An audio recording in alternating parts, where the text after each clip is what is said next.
Hello welcome, क्या हाल चाल। देखो यार, अपना चैप्टर चल रहा है सरल रेखाएं, और जो ये सरल रेखाएं चैप्टर है इसके जो मिसलेनियस उदाहरण है यानी विविध उदाहरण जो है, उदाहरण संख्या 11 से लेके 16 तक, ये काफ़ी इंपॉर्टेंट है क्योंकि इसमें से काफ़ी क्वेश्चंस अक्सर एग्जाम में पूछे जाते हैं। और ये जो एग्जाम्पल्स है ना, इसमें कुछ क्वेश्चन तो ऐसे हैं जो बच्चों को बहुत ज़्यादा कठिन लगते हैं, तो मैं यहाँ पे आपको बिल्कुल सिंप्लीफाइड तरीके से ये सारे क्वेश्चंस कराने वाला हूँ। चलिए शुरुआत करते हैं उदाहरण संख्या 11 से।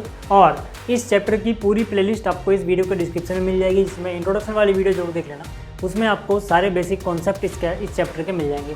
तो यहाँ पर देखो, जो उदाहरण संख्या 11 है इसमें क्या कह रहे हैं, यदि रेखाएं ये वाली रेखा, ये वाली रेखा और ये वाली रेखा, ये तीनों रेखाएं यदि संगामी हैं तो के का मान ज्ञात कीजिए। तो पहले तो आपको समझना है कि रेखाओं के संगामी होने का या फिर कॉन्करेंट होने का क्या मतलब है। देखो, तीन रेखाएं संगामी है, इसका क्या मतलब हुआ? इसका मतलब है कि ये तीनों रेखाएं किसी एक ही बिंदु से होकर जाती हैं। ठीक है, तो मतलब क्या कि यहाँ पर देखो, ये लाइन L1 है, ये लाइन L2 है और ये लाइन L3 है। तो L1, L2, L3 देखो यहाँ पर एक बिंदु पे प्रतिच्छेद करती हैं एक दूसरे को, जो कि है P। तो मतलब संगामी रेखाओं का ये होता है कि वो रेखाएं, ठीक है ना, एक ही बिंदु से होके जानी चाहिए, है ना, कम से कम तीन रेखाएं। ठीक, तो यहाँ पर अब देखो, यहाँ पे हम क्या बोलेंगे, यहाँ पे हम ये बोलेंगे कि भाई इसको सॉल्व करने के लिए सिंपल सा अपने पास तरीका ये है सर कि अपने को तीन रेखाएं जो दी गई हैं ना, इनमें से हम किन्हीं दो को सॉल्व कर लें, किन्हीं दो को सॉल्व कर लें। जो बिंदु आएगा वो उनका प्रतिच्छेद बिंदु होगा, उसको तीसरी रेखा में रख दें, के का मान मिल जाएगा। कहने का मतलब क्या है सर, एक रेखा देखो अपने पास क्या है, यहाँ पर है 2x + y माइनस में 3 = 0। इसको मैंने बोल दिया समीकरण 1। ये जो समीकरण है ना, ये किस रेखा की है? मान लो कि ये रेखा L1 है सर, है ना, L1 का समीकरण ये हो गया। इसी तरह से जो रेखा L2 है सर अपने पास, जो रेखा L2 है उसका समीकरण मान लो ये वाला, दूसरा वाला कितना है यहाँ पर, 5x + में ky माइनस में 3 = 0। ठीक है, इसको मैं थोड़ा सा साइड में कर देता हूँ, ये समझाने के लिए था बस, फिगर इसमें इतना इंपॉर्टेंट नहीं है। ठीक है, और तीसरी रेखा जो है यानी कि L3, उसका समीकरण क्या है सर? उसका समीकरण है 3x - y - 2। यहाँ पर कितना है, 3x - y - 2 = 0। ये समीकरण 3 हो गई जो रेखा 3 की है, ये समीकरण 2 हो गई जो रेखा 2 की है। अब मैं क्या कह रहा हूँ आपको, क्योंकि ये तीनों रेखाएं संगामी है, मतलब किसी एक ही बिंदु से होकर गुजरती हैं, और मुझे मान ज्ञात करना है के का। सोचो अगर किसी तरह से मैं x का वैल्यू पता लगा लूँ, y की वैल्यू पता लगा लूँ, यहाँ पे रख दूँ, के का मान निकल जाएगा, है ना। तो एक्स वाई कहाँ से मिलेगा? इन दोनों को सोल्व कर लो, एक्स वाई मिल जाएगा, फिर वहाँ पे पुट कर देना, के मिल जाएगा, सीधी सी बात है ना। अब यहाँ पर देखो, मैं क्या बोल सकता हूँ कि भाई जो समीकरण 1 है और 2 है इसको जोड़ दो, है ना, समीकरण 1 और 2 नहीं 3, 2 नहीं बल्कि 3। ठीक है, इनको जोड़ोगे आप तो y - y 0 हो गया, 2x और 3x कितने x हो गए सर? 5x हो गए, -3 - 2 माइनस का 5 उधर जाएगा इक्वल टू के, तो ये प्लस का 5 हो जाएगा। तो यहाँ से x का मान कितना आ जाएगा सर? 5x = 5 है तो x = 1। ठीक है, अब देखो यार कितनी आसानी से ये सॉल्व हो गया कि भाई x बराबर कितना है सर? x = 1 है यहाँ पे, ठीक है ना, x = 1 है। ठीक, अब एक बात बताओ, क्या मैं x का मान इसमें से किसी में भी रख दूँ, y निकल जाएगा? बिल्कुल निकल जाएगा। तो यहाँ से मान लो मैं यहाँ पे 1 में रखता हूँ, है ना, तो x = 1, है ना, समीकरण 1 में रखने पर सर, किस में रखने पर? समीकरण 1 में रखने पर क्या हो जाएगा सर? देखो समीकरण 1 क्या है? 2, फिर यहाँ पे है x, फिर प्लस में है y, फिर माइनस में है 3, बराबर है 0। अब यहाँ पर x = 1 रखोगे, x बराबर कितना रखोगे? 1 रख दोगे सर, तो 2 एकम 2 - 3, यहाँ भी -1 बचा, -1 उधर जाएगा +1, और यहाँ बचे रह जाएगा y, मतलब y का मान भी पता लग गया। ठीक है, इसका मतलब क्या? इसका मतलब ये हुआ सर, इसका मतलब ये हुआ, देखो हमने सॉल्व किसको किया है? रेखा 1 के समीकरण को और रेखा 3 के समीकरण को, यानी रेखा 1 और 3, है ना, रेखा 1 और 3 को हमने सॉल्व किया तो इनका प्रतिच्छेदी बिंदु आ गया। ठीक है, तो हम क्या बोलेंगे? हम बोलेंगे यानी कि रेखा 1 और रेखा 1 और रेखा 3, L4 लाइन 1 और लाइन 3 का प्रतिच्छेदी बिंदु। ठीक है, ये क्या होगा? x, y। x कितना आया है सर? x आया है 1, y कितना आया है? 1, x 1 y 1। अब मुझे एक बात बताओ कि यहाँ से मुझे एक चीज़ तो पता लग गई ना सर कि x 1 है, y भी 1 है। मैं कहूँगा यार क्योंकि रेखाएं संगामी हैं सर, रेखाएं कैसी हैं, रेखाएं संगामी हैं, तो जाहिर सी बात है कि यही बिंदु तीसरी रेखा पर भी होगा, है ना। हम बोलेंगे भाई रेखाएं संगामी हैं, ठीक है। तो इसीलिए हम यहाँ पे क्या लिखने वाले हैं कि भाई रेखा 1 और रेखा 3 का जो प्रतिच्छेदी बिंदु आया है यही रेखा 2 पर भी होगा, है ना। तो हम बोलेंगे यानी कि जो बिंदु P आया है 1,1, है ना, ये रेखा 2 पर भी है। क्यों है सर अगर आप लिखना चाहो, क्योंकि रेखाएं संगामी है ना। संगामी का मतलब ये होता है कि उनके बीच में ये कॉमन पॉइंट होगा, क्योंकि रेखाएं संगामी हैं, ठीक है। तो रेखा 2 बच रही है ना, रेखा 1 और 3 को हमने यहाँ सोल्व किया, रेखा 2 उतारो सर। रेखा 2 क्या है, देखो 5x प्लस में ky माइनस 3, है ना। ये क्या है, ये है रेखा 2, है ना। ये 2 से, समीकरण 2 से लिखा है हमने इसको, है ना। यहाँ पे आप देख लो। अब क्योंकि यहाँ पर 1,1 इसको, ठीक है, सेटिस्फाई करना ही चाहिए, ठीक है। तो मैं क्या कर सकता हूँ, x की जगह पर, ठीक है, मैं यहाँ पे x की जगह पे 1 पुट कर सकता हूँ और y की जगह पर भी 1 पुट कर सकता हूँ।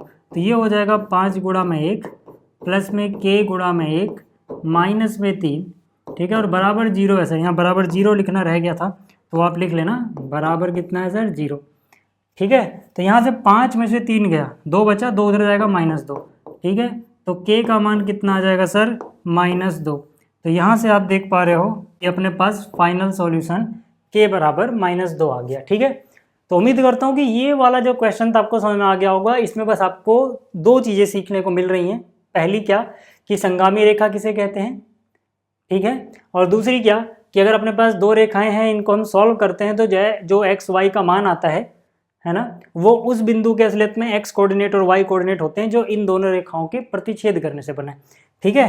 क्लियर होगी बात। चलिए अब आगे चलते हैं और अगला क्वेश्चन देख लेते हैं, प्रश्न संख्या 12, ठीक है। ये मैंने जानबूझ के x एक्सिस y एक्सिस पहले से बना के रखा है क्योंकि फिर इसको बनाने में टाइम वेस्ट होता है। तो यहाँ पर देखो, इसमें बोला गया है कि बिंदु P है 4,1, इससे रेखा 4x - y बराबर 0 की दूरी उस रेखा के अनुदिश ज्ञात कीजिए जो धन x से 135 डिग्री का कोण बनाती है। अब अगर आप ध्यान से देखो तो यहाँ पे एक रेखा दी गई है, इस रेखा की एक बिंदु से दूरी ज्ञात करनी है, लेकिन इसमें हम डायरेक्ट वो वाला फॉर्मूला नहीं लगा पाएंगे जो आपने पढ़ा था बिंदु का किसी रेखा से दूरी के लिए। क्यों? क्योंकि वहां पर जो बिंदु से रेखा की दूरी होती थी वो लंबवत दूरी होती थी। यहाँ पे हमसे लंबवत दूरी नहीं पूछी है, यहाँ पे हमें किसी दूसरी रेखा के अनुदिश यानी उसके सीध में चलने पे, है ना, जो डिस्टेंस आएगा वो पूछा है। क्या मतलब हुआ मैं समझा देता हूँ। देखो इसका फिगर बनाते हैं, है ना, तब आपको ज़्यादा समझ में आएगा। यहाँ पर है 4x - y = 0।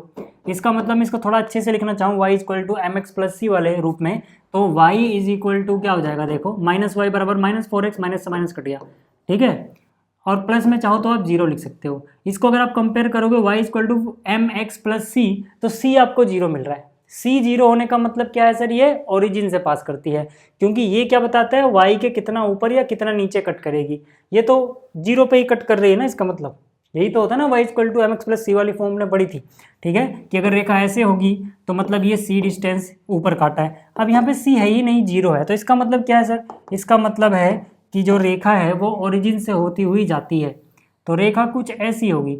आप कहोगे ऐसी क्यों, आप कहोगे ऐसी क्यों, ऐसी क्यों नहीं, ऐसे भी तो जा सकती थी सर। ऐसे तब जाती है जब स्लोप नेगेटिव हो। यहाँ पे जो ढाल है सर m कितना है, 4 है सर, 4 एक पॉजिटिव नंबर है, तो मतलब ढाल जब पॉजिटिव होता है तो जो एक कोण बनाती है ना एक्स एक्सिस के साथ, वो एक न्यून कोण होना चाहिए। अब ये कोण कितना है हमें उससे मतलब नहीं है, ठीक है, ये एक रफ फिगर है, आप यूँ कह सकते हो आधी रफ फिगर है।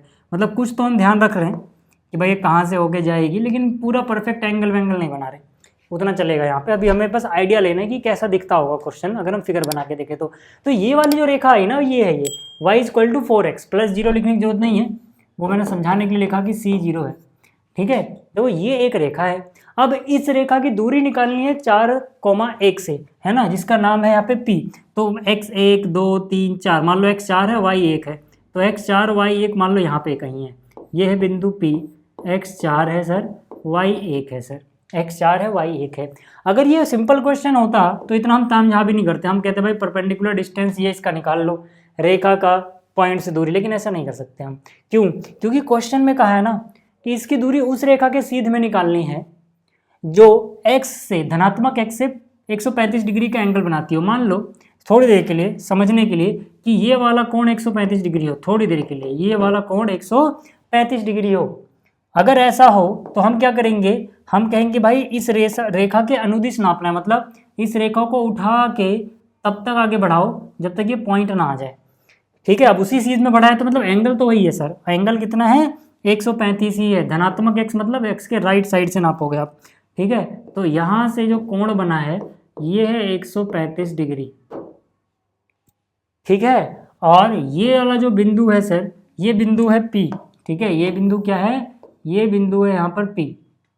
ठीक, अब इस रेखा के अनुदिश मतलब क्या, ये वाली रेखा अगर आगे ऐसे यहाँ से देखा जाए तो इसी सीध में हम चले और जब तक हम इसको काट ना दें, यानी कि ये वाला डिस्टेंस आपको निकालना है। मैं जिसको, ठीक है, मैं जिसको अभी हाईलाइट करने वाला हूँ, ध्यान से देखना।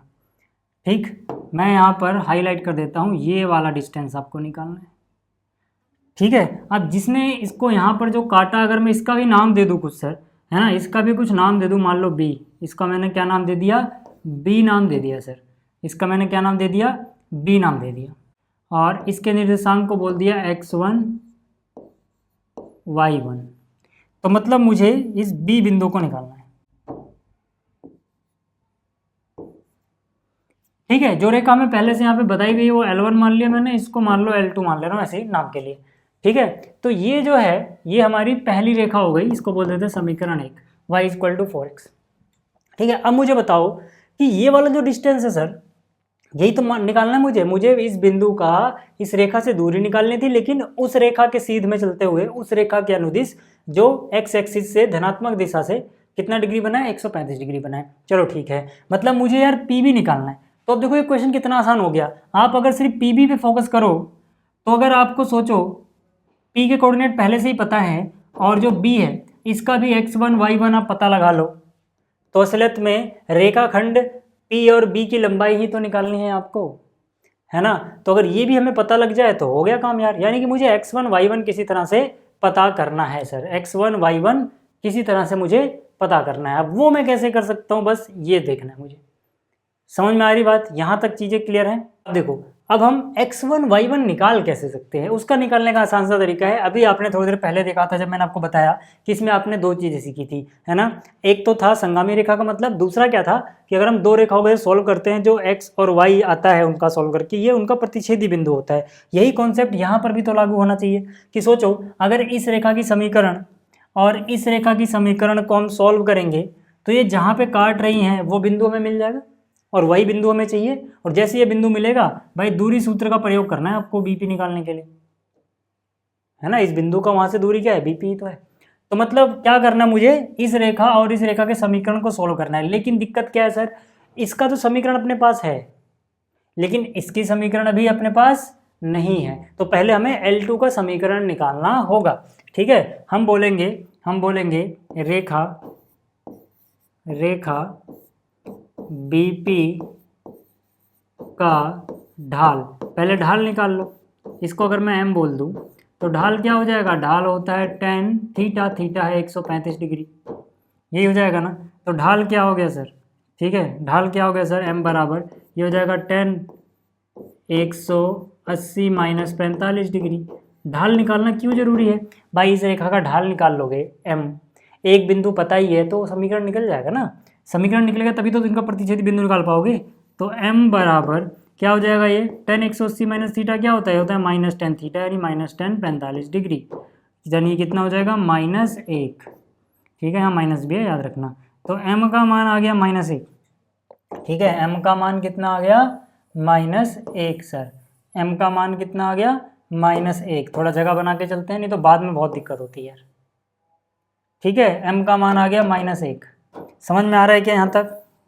m किसका ढाल है सर, m है रेखा बीपी, जिसको हमने रेखा 2b बोला, चाहो तो रेखा 2b लिख सकते हो, उसका ढाल है सर।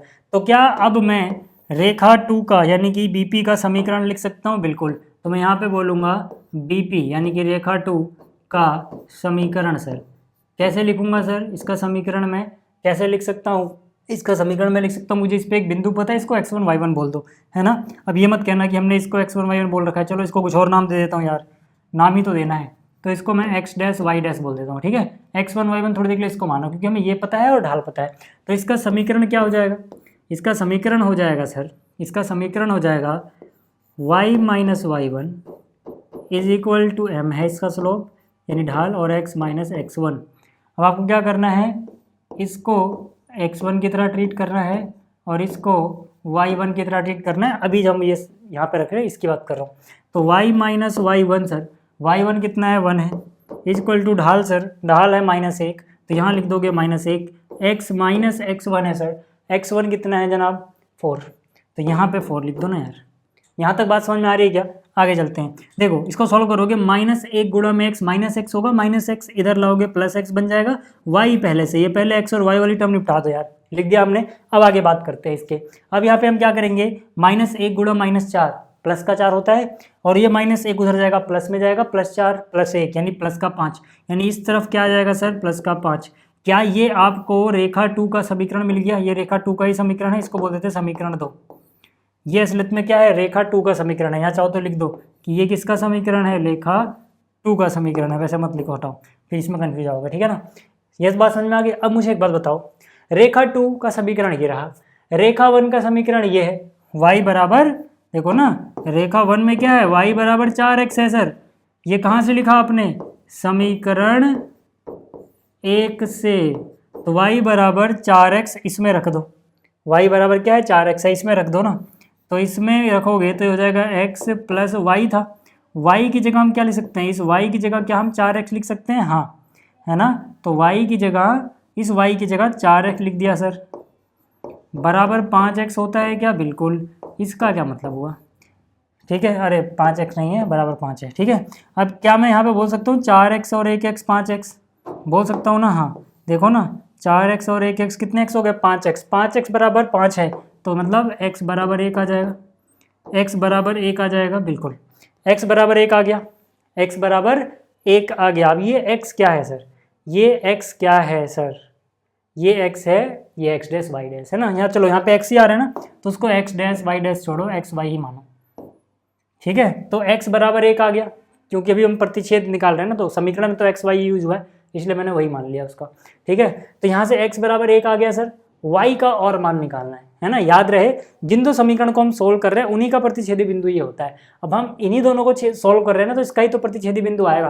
अब यहाँ पे x आ रहा है, वहाँ x जैसा अच्छा लग रहा है, इसलिए मैंने x कर दिया, ठीक है। इससे कन्फ्यूज मत होना, इतना चलता रहता है। x बराबर 1 आ गया, x बराबर 1 आ गया। अब देखो यार, अब मैं क्या बोल सकता हूँ, अब मैं कह सकता हूँ इस x को यहाँ रख दो ना, y मिल जाएगा, है ना। इसका क्या मतलब हुआ सर, इसका ये मतलब हुआ कि y बराबर क्या था 4x, यानी कि y बराबर 4 हो जाएगा क्या, आप कहोगे हाँ, y बराबर 4 हो जाएगा, आप कहोगे हाँ, क्योंकि y बराबर 4x है। यहाँ देखो y बराबर 4x है, x की वैल्यू 1 है, तो y की वैल्यू 4 गुणा 1 यानी कि 4 हो जाएगा। तो क्या मैं बोल पाऊंगा कि यार ये जो बिंदु है, ठीक है, ये जो बिंदु है ये तो 1,4 हो गया, ये तो बिंदु है 1,4 हो गया। और मुझे क्या करना था, मुझे दूरी निकालनी थी इस बिंदु की, इस लाइन से इस रेखा के अनुदिश, जो कि आ रही है BP। तो क्या B के कोऑर्डिनेट मुझे पता है, बिल्कुल। क्या P के कोऑर्डिनेट पता है मुझे, बिल्कुल। दूरी सूत्र का प्रयोग करके मैं निकाल सकता हूँ क्या, हाँ, दूरी सूत्र का प्रयोग करके अब निकाला जा सकता है। कहाँ निकालूं सर, रुक जाओ, थोड़ी सी जगह बस चाहिए मुझे, है ना, वो जगह अपन क्रिएट कर लेते हैं, ठीक है। ये रही देखो, ठीक है, ये मैंने क्रिएट कर ली थोड़ी सी जगह, और अब यहाँ सॉल्व करेंगे, ठीक है। अब कैसे सॉल्व करोगे, अब यहाँ पे आप बोलोगे रेखा, मतलब दूरी इसकी है ना, यानी कि BP है ना, इस रेखा की दूरी, दूरी क्या होती है sir, y2 minus y1 x2 minus x1 है ना, x2 माइनस x1 का होल स्क्वायर प्लस में y2 माइनस y1 का होल स्क्वायर। किसकी दूरी आप निकाल रहे हैं, BP की, है ना। आप चाहो तो इस पर फोकस करो, है ना, ये दूरी हम निकाल रहे हैं सर, ठीक है। तो यहाँ से किसी को भी x1 y1 मान लो, किसी को भी x2 y2 मान लो ये x2 y2 है, तो x2 क्या है 4, सॉरी x2 क्या है 1 और x1 क्या है 4, तो ये हो जाएगा 1 माइनस 4 का square plus y2 minus y1, y2 क्या हो जाएगा 4 और ये हो जाएगा 1, यानी कि 4 माइनस 1 का स्क्वायर। तो ये कितना हो जाएगा, -3 का स्क्वायर प्लस 9, और ये भी 9, 9, 9, 18, अंडर रूट 18 को क्या ले सकते हो 3 गुणा में 2, ठीक है, इकाई यानी कि यूनिट या इकाई लिख देना हिंदी में। तो ये दूरी पता लग गई इस लाइन की, उस बिंदु से उस रेखा के अनुदिश, ठीक है। तो ये अपने पास आ जाएगा फाइनल सॉल्यूशन,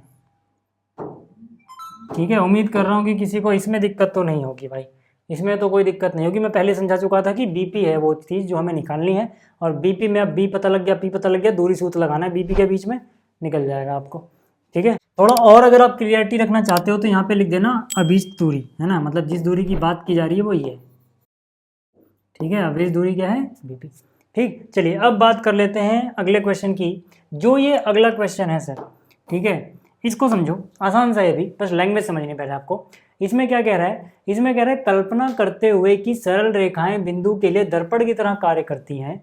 बिंदु ये जो है 1,2 का रेखा x - 3y + 4 = 0 में प्रतिबिंब ज्ञात कीजिए। याद है कि ये प्लस है सर, ठीक है, ये जो थोड़ा सा मिसप्रिंट हुआ है यहाँ पर क्या है, ये प्लस है। तो इसको हम कैसे करेंगे जरा देखो, फिगर से पहले समझ लो, तभी आपको ये क्वेश्चन अच्छे से समझ में आएगा, ठीक है। यहाँ पे एक रेखा की बात की गई है सर, तो यहाँ पे आप एक रेखा बनाओ पहले, ठीक है।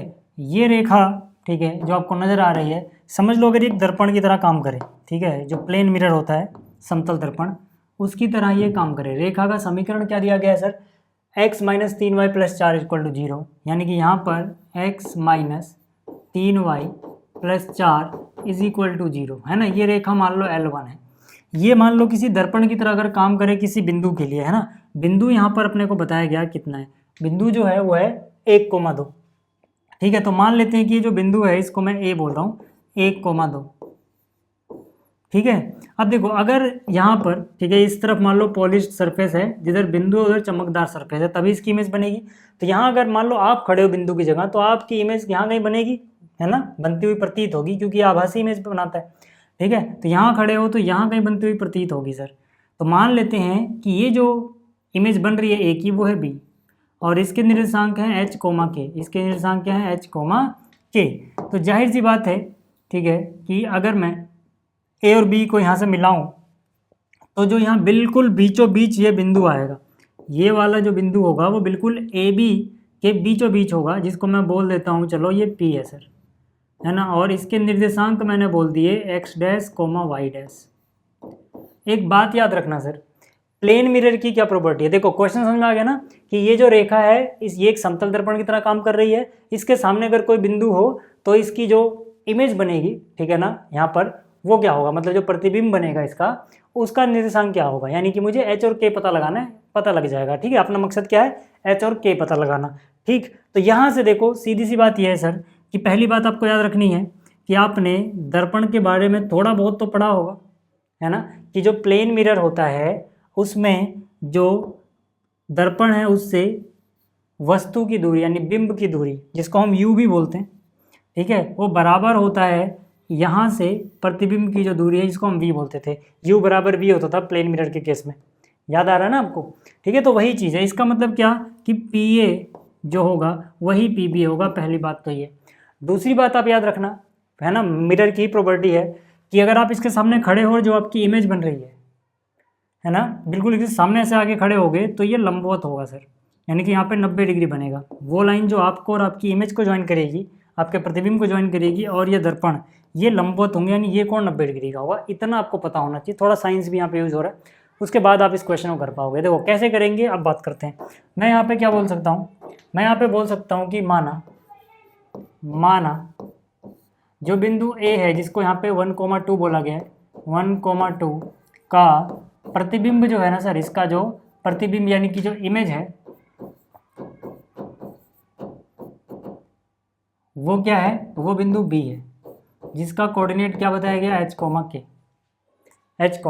k, ठीक है। अब यहाँ पे हम क्या बोल सकते हैं, यहाँ पे हम कह सकते हैं सर कि PA, है ना, दूरी हमेशा दर्पण से नापी जाएगी, PA = PB होगा सर, PA = PB होगा, क्यों,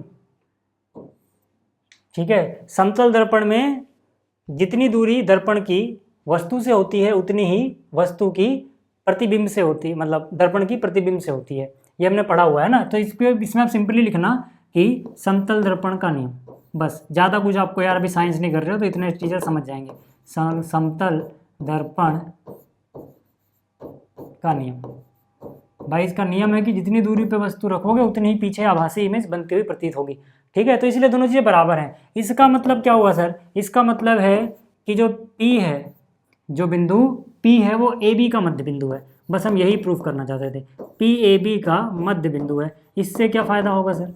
है ना, इससे क्या फ़ायदा होगा? देखो मध्य बिंदु है ना। इसका मतलब क्या हुआ सर? इसका मतलब हुआ कि अगर ये मध्य बिंदु है तो x डैश जो होगा सर वो हो जाएगा x1 plus x2 divide by 2। इसको x1 y1 सोचो, इसको x2 y2 सोचो। तो भाई अभी सिर्फ आपको इस पे ध्यान देना है, AB पे, है ना। तो P मध्य बिंदु है, तो मध्य बिंदु का x निर्देशांक कैसे निकालोगे? ये x किनारे किनारे जोड़ दो, x1 x2 जोड़ दो, डिवाइड बाई 2 कर दो, है ना। यानी कि यहाँ पर क्या है h, यहाँ पे क्या है 1, x1 h है, x2 1 है, डिवाइड बाई 2 कर दो, x डैश पता लग गया। इसी तरह से इसका y निर्देशांक जिसे हमने y डैश बोला है सर, वो क्या आएगा? y1 plus y2 divide by 2। मध्य बिंदु के बारे में पढ़ा हुआ है ना अपने सेक्शन फॉर्मूला में, मध्य बिंदु वाला केस पढ़ाया था मैंने। ठीक है, तो ये कितना हो गया सर k, और ये कितना हो गया 2 डिवाइड बाई 2 हो गया। फिर समझ लो y1 plus y2 divide by 2, क्योंकि वो मध्य बिंदु हमने प्रूफ कर दिया था। ठीक है, अब देखो, अब ये जो चीज़ है सर, ये दोनों चीज़ें हमें मिल गई ना। इसका मतलब क्या है सर? इसका मतलब है जो P बिंदु है उसके निर्देशांक अपने को पता लग गया, इतना और इतना है। मुझे क्या करना है? मुझे किसी भी तरह से सर, मुझे किसी भी तरह से h और k निकालना है। मेरा मकसद क्या है? मुझे h और k निकालना है सर। तो मैं क्या करूँगा? मैं कहूँगा दो चीज़ें हैं और h और k में अगर दो समीकरण मुझे मिल जाए तो उनको सॉल्व करके, है ना, दो वेरिएबल दो समीकरण मिल जाएगा h और k। तो उसका एक अच्छा तरीका क्या है सर? पहली चीज़ तो ये कि जो यहाँ पर P है, ठीक है, जो यहाँ पर P है ना, अब उसका x निर्देशांक क्या था? x dash. x डैश कितना आ गया? x डैश आ गया h plus 1 divide by 2, comma y निर्देशांक क्या था? y dash. y डैश कितना आ गया सर? y डैश आ गया k प्लस 1 डिवाइड बाई 2, है ना। ये बिंदु जो है, बिंदु P रेखा इस वाली पे है, रेखा L पर है ना। बिंदु P रेखा x minus 3y, x minus 3y plus 4 बराबर 0 पर है। क्या ये बात सच है? आप कहोगे हाँ, क्योंकि भाई ये जो P है इस पे तो है ही है, इस पे भी है।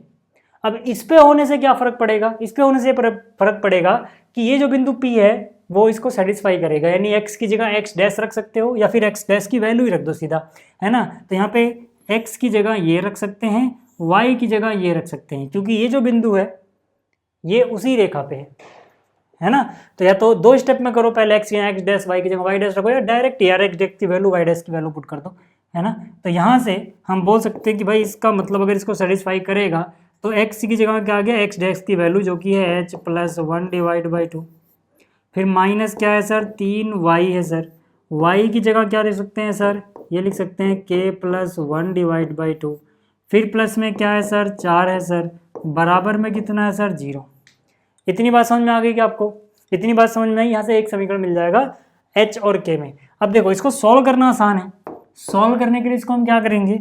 इसको सॉल्व करने के लिए नीचे 2 आ रहा है ना, सबको 2 से गुणा कर दो, सबको 2 से गुणा कर दो। तो यहाँ से 2 से गुणा करोगे तो ये हो जाएगा h प्लस 1 माइनस 2 से गुणा करोगे 2 और 2 कट जाएंगे, यानी कि माइनस 3 गुणा k माइनस 3k, माइनस 3 गुणा में 1 माइनस 3, और 2 से गुणा कर रहे हो, याद रखना सबको डबल करना, तो 4 का डबल 8 हो गया, 0 का डबल 0 ही रहेगा। सबको मैंने क्या किया है? 2 से गुणा कर दिया है सर। इसको 2 से गुणा किया, नीचे वाला 2 कट गया, इसको 2 कट गया, और 4 का डबल 8 हो गया। फिर मैंने इस 3 को भी अंदर ले गया मैं। ठीक है, अब यहाँ से क्या हो जाएगा सर? h और k को एक साथ लिखो, h ये रहा, k है माइनस 3k, और उधर जो बचा सब उधर शिफ्ट करो सर। तो यहाँ से कितना हो गया?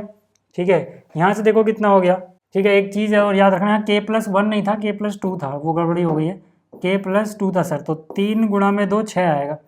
ठीक है, यानी कि 6 आना चाहिए, बस ये देख लेना आप। ठीक है, यहाँ पे 6 आना चाहिए। ठीक है, तो यहाँ से कितना हो जाएगा? 8 में से 6 गया, 2 बचा, 2 में 1 जोड़ोगे 3, 3 उधर जाएगा तो माइनस 3 सर। ठीक है, अब आप इस समीकरण को जरा ध्यान में रखना। ये जो समीकरण आया ना, ये क्या हो रहा है? ठीक है, ये जो समीकरण आया है ये वाला, इसको थोड़ा सा, ठीक है, ध्यान में रखना। अभी हम इसका इस्तेमाल करेंगे, क्योंकि देखो h और k में मुझे क्या मिल गया? h और k में मुझे एक समीकरण तो मिल गया। ठीक है, इसको ध्यान में रखना विशेष तौर पे। इसको मैं बोल दे रहा हूँ समीकरण 1 है ना, चाहो तो मैं इसको ठीक है कलरफुल दिखा देता हूँ ताकि आपके दिमाग में रहे। इसको भी हम इस्तेमाल करने वाले हैं। ठीक है, एक समीकरण एच और के में तो मिल गया मुझे, दूसरा समीकरण क्या मुझे मिल सकता है किसी तरह से?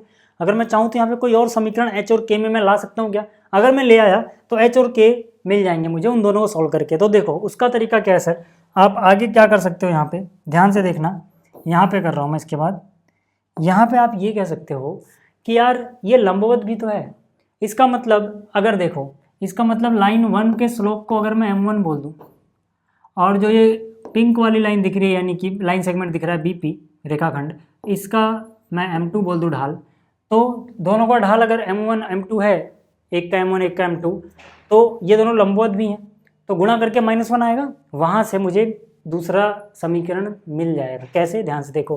पहले मैं बात करता हूँ जो रेखा मुझे दी गई है, ठीक है, क्या नाम है L1, तो मैंने लिखा माना L1 का ढाल, माना L1 का ढाल बराबर है m1। अब देखो रेखा L1 है क्या सर, रेखा L1 जो है वो क्या है, x - 3y + 4 = 0। इसको y = mx + c वाली फॉर्म में लिखें तो m मिल जाएगा, यानी ढाल मिल जाएगा। तो चलो करते हैं, तो यहाँ से -3y बराबर सर -x उधर गया, x गया -x में, +4 गया -4 में, 3 जो है ये माइनस का, इसको डिवाइड करोगे है ना, माइनस से डिवाइड करोगे -3 से, तो ये अब मैं इसी स्टेप में कर दे रहा हूँ। ठीक है, मैं -3 यहाँ से हटा दे रहा हूँ, सीधा एक लाइन बच जाएगी। -3 से डिवाइड कर रहे हो सर, तो 3 और वो माइनस इसको प्लस बना देगा, इसकी डिवाइड में भी 3 जाएगा, वो माइनस इसको प्लस बना देगा। तो यहाँ से इसका ढाल पता लग गया सर। ढाल कितना है, ऊपर कुछ नहीं तो 1 लिख सकते हो, यानी 1/3। तो इसका ढाल कितना आ गया, 1/3। अब इसका ढाल भी पता लग गया सर मुझे, इसका ढाल भी मुझे पता लग चुका है, ये रहा। ठीक, अब आगे क्या, अब आगे देखो यार, अब मैं बोलूँगा कि इसका ढाल तो ठीक है सर 1/3 है। मैं एक बात बोल सकता हूँ यहाँ पे, ध्यान से देखना, मैं ये कह सकता हूँ कि यार जो लाइन L है वो लंबवत है ना BP के, लंबवत है ना BP के। एक्सप्लेन कर चुका हूँ क्यों है, क्योंकि ये दर्पण है, जो बिंब और प्रतिबिंब को मिलाने वाली रेखा या रेखाखंड जो भी है होगा, वो इस दर्पण के लंबवत होता है। ठीक है, प्लेन मिरर की बात कर रहे हैं हम। ठीक है, तो यहाँ से ये हो गया। इसका मतलब क्या सर, इसका मतलब हुआ कि m1 m2 गुणा करा जाए तो -1 देना चाहिए, आप कहोगे बिल्कुल। तो यहाँ से m1 की वैल्यू तो 1/3 है सर, यहाँ पे m मतलब m1 है सर, ये कौन सा है m1। ठीक है, तो m1 की वैल्यू तो 1/3 है। m2 को मैं h और k में एक्सप्रेस कर सकता हूँ, बराबर कितना है -1। m2 को मैं कैसे एक्सप्रेस कर सकता हूँ, जरा ध्यान से देखो। m2 क्या है भाई, ये जो गुलाबी वाला रेखाखंड है इसी का ढाल है m2। तो इसको हम कैसे कर सकते हैं, y2 - y1 divide by x2 - x1। यही तो पढ़ी आपने ढाल की परिभाषा, कि अगर दो बिंदु पता हो लाइन पे या रेखाखंड पे, तो y2 - y1 जो कि हो जाएगा k - 2, जो कि कितना हो जाएगा k - 2 divide by x2 - x1। x2 की जगह h है और इसकी जगह 1 है, यानी कि h - 1 इतने के बराबर हो जाएगा। यहाँ तक तो कोई दिक्कत नहीं होनी चाहिए। तो अब मुझे बताओ, एक से गुणा करोगे k - 2 को, तो ये k - 2 ही रहेगा, बराबर 3 गुणा में h, 3h हुआ, 3h उधर जाएगा गुणा में -1 से, तो -3h हो जाएगा। फिर 3 गुणा में -1, -3 हुआ, -3 गुणा में 1 के जाएगा -1 के, तो +3 हो जाएगा ना। तो यहाँ से क्या मैं k का मान निकाल लूँ, कितना हो जाएगा -3h, -2 उधर जाएगा प्लस में, 3 और 2 5, इसको मैं बोल दूँ समीकरण 2। अब आपको देखना किसको है सर, ये देखो k का मान। ठीक है, यहाँ से देखो k का मान, इसको ऐसे पैक नहीं करते बल्कि, ठीक है, थोड़ा टेढ़ा लिख दिया ना, उतना साफ आ नहीं रहा। ठीक है, तो मैं इसको कह रहा हूँ कि आपको फोकस देखो यहाँ पे करना है, इस पे फोकस करो सर, है ना, इस पे फोकस करो और इस पे फोकस करो। अब आपको दिख रहा होगा कि ये h और k में है, ये भी h और k में एक समीकरण है, दिख रही है ना आपको ये समीकरण, ठीक है, ये वाली। तो क्या मैं समीकरण 1 में अगर k का मान पुट कर दूं, समीकरण 1 में अगर मैं k का मान रख दूं, तो चीज़ें बनती हुई नज़र आ रही हैं क्या? हाँ, ठीक है। तो मैं क्या करता हूं सर, बस इतना ही करने वाला हूं, ध्यान से देखना। अगले पेज पे चलते हैं, ठीक है, या फिर यहाँ देखते हैं इसको छोटा करके जगह बन सकती है क्या? ठीक है, मैं ही कर रहा हूँ। हाँ, अब आपको थोड़ा ब्लर नज़र आ रहा होगा, धुंधला, ठीक है, क्यों? क्योंकि मैंने छोटा किया ना तो उतना साफ वो नज़र नहीं आएगा, बट आपको क्वेश्चन समझ में आ गया होगा और पीडीएफ में आपको क्लियर मिल जाएगा, टेंशन मत लेना। यहाँ पे जगह बन गई तो अगले पेज जाने की जरूरत नहीं है। मैं ये कह रहा हूँ सर h-3 के बराबर -3 है, मेरे पास क्या है h-3 के बराबर है -3। ये मैंने कहाँ से लिखा है? ये मैंने लिखा है समीकरण 1 में, देख लो सर आप। तो यहाँ से k का मान लिख सकते हो 3h + 5, तो यहाँ से हो गया h-3, k है ना सर, k की जगह क्या लिखोगे -3h प्लस में है सर 5 और बराबर है -3, है ना। इस वाली समीकरण में हमने k का मान रखा है सर, k का मान रखा है, ठीक है। ये समझने के लिए लिख रहा हूँ, बाद में देख लेना, ठीक है। तो इस समीकरण में हमने k का मान रख दिया। अब यहाँ से कितना हो जाएगा sir h minus minus plus, तो 3 × 3 प्लस का 9, फिर प्लस माइनस माइनस 3 × 5 15, ठीक है। अच्छा 9h भी है, ठीक है, और बराबर में कितना है -3, तो 9h और 1h कितने h हो गए सर 10h, 15 उधर जाएगा, कितना बचेगा प्लस का है तो 12 बचेगा। तो यहाँ से h का मान कितना हो जाएगा 12/10, यानी कि 2 से काटोगे 6, 2 से काटोगे 5, 6/5 सर। h का मान पता लग गया क्या अपने को? आप कहोगे हाँ h का मान तो पता लग गया सर, h का मान पता लग गया। h पता है तो k भी पता है, समझो क्यों?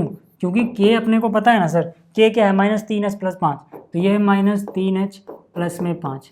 तो यहाँ पे अगर हम रखें तो -3h, h कितना आया है 6/5 है सर, और प्लस में कितना है 5, तो ये कितना हो जाएगा 6 × 18, 18/5 और 5 × 5 25, तो 25 में से 18 गया 7। देखो यहाँ 7/5 आएगा, सोल्व कर लेना। अब ज़्यादा जगह नहीं है तो मैं हर स्टेप नहीं कर रहा, ठीक। तो यहाँ से कितना आ गया, ये आ गया सर। तो आप यहाँ पे देख पा रहे होगे कि यार यहाँ तो मुझे k भी पता लग गया, यहाँ तो मुझे h भी पता लग गया। मुझे बताना क्या था? मुझे इस प्रतिबिंब को बताना था, है ना। यानी कि जो प्रतिबिंब है सर, यहाँ छोटी सी जगह है, थोड़ी सी, ठीक है। ये क्या हो गया, ठीक है। यहाँ पे जो थोड़ी सी जगह है ना, यहाँ लिख दे रहा हूँ मैं कि भाई यह जो प्रतिबिंब है ना, देखो यार इससे छोटा और करूँगा ना मैं, इसको बड़ा करके नीचे लिखूंगा फिर छोटा करूँगा तो ये और घिच-पिच जाएगा, आपको पीडीएफ में भी साफ नहीं आएगा, इसलिए मैं लिख रहा हूँ। प्रतिबिंब b था अपना h, k सर, क्या था h, k। h की वैल्यू क्या आई है सर 6/5, h की वैल्यू क्या आई है सर 6/5, और y यानी कि k की वैल्यू क्या आई है सर 7/5। तो ये हो गया जनाब, ठीक है। स्क्रीनशॉट ले लेना, ठीक ठाक साफ आ जाएगा, बट फिर भी अगर नहीं आ रहा है तो टेंशन मत लेना, पीडीएफ में आ जाएगा। अभी आपको समझने पे फोकस करना है, लिखने पे उतना ध्यान पढ़ते वक्त मत दो यार, ठीक है। वो बाद में लिख लेना, मैं स्क्रीनशॉट लेने का भी मौका देता हूँ, साथ में बोलता हूँ पीडीएफ भी मिलेगा, ठीक है। तो फिर मेरी मेहनत ख़राब मत करो, अगर मैं कोशिश कर रहा हूँ समझाने की तो पहले समझो, ठीक। यहाँ पे क्या है, अगला क्वेश्चन देखो, बहुत आसान सा क्वेश्चन है, बहुत आसान सा। इसमें बच्चों को लगता है कैलकुलेशन बहुत ज़्यादा, कुछ नहीं है सर, कुछ नहीं है, मैं बता रहा हूँ कुछ नहीं है, आराम से हो जाएगा, ध्यान से देखना। यहाँ पे क्या कह रहे हैं, दर्शाइए कि रेखाओं, ये वाली रेखा, ठीक है, ये वाली रेखा और ये वाली रेखा, 3 रेखाएं हैं, इनसे बने त्रिभुज का क्षेत्रफल इतना है। मतलब क्या है सर, इसको साफ साफ लिखता हूँ, पहले समझो। एक रेखा है y = m1x + c1, अब वहाँ पे मिसप्रिंट हुआ है थोड़ा, ठीक है, मैं साफ साफ लिख देता हूँ। पहली रेखा है m1x + c1, है ना, ये पहली रेखा है सर, ये मान लो पहली रेखा है, पहली रेखा को मैं नाम देता हूँ L1, ठीक है, ये पहली रेखा है। पहली रेखा के समीकरण को समीकरण 1 बोल दिया। दूसरी रेखा सर, यानी कि जो L2 है, ठीक है, जो L2 है सर, ठीक है, वो क्या है, y = m2x प्लस में c2 है सर, ये दूसरी रेखा है ना। अभी ये मैंने जानबूझ के x y एक्सिस बना रखे हैं, आप टेंशन मत लो, यहाँ से समझाने में आसानी होगी। और एक तीसरी रेखा भी है सर यहाँ पे, वो क्या है सर, y = नहीं, x = 0, ये अपने पास तीसरी आ गई सर, ठीक है। एक काम करते हैं ना, यहाँ ज़्यादा ही घिच भी जाएगा, इधर ही लिखता हूँ इसको, ठीक है, ये L3 है सर। क्लियर होगी बात? अब जरा ध्यान से देखो, मैं क्या कहता हूँ कि ये 3 रेखाएं हैं और इनसे कोई त्रिभुज बन रहा है, तो मैं रफली अगर बनाऊँ, आप चाहो तो रफली बना सकते हो, कुछ ऐसा बनेगा, रफली है तो कुछ ऐसा बनेगा, है ना। मतलब क्या कि यार यहाँ पर, ठीक है, अगर ये ऐसे काटें तो आपको पता है कि एक त्रिभुज बनेगा, बस उसी त्रिभुज का क्षेत्रफल अपने को निकालना होगा। लेकिन हम क्या करेंगे सर, इसको थोड़ा अच्छे से बनाने की कोशिश करते हैं। अगर आप ऐसे बना दो जैसे मैंने बना के मिटा दिया तब भी चल जाएगा, क्वेश्चन में एग्जैक्ट फिगर नहीं बनानी है, एग्जैक्ट हम बना भी नहीं पाएंगे क्योंकि हमें पता नहीं है ना C1 क्या है, C2 क्या है, भैंस की आँख, ठीक है।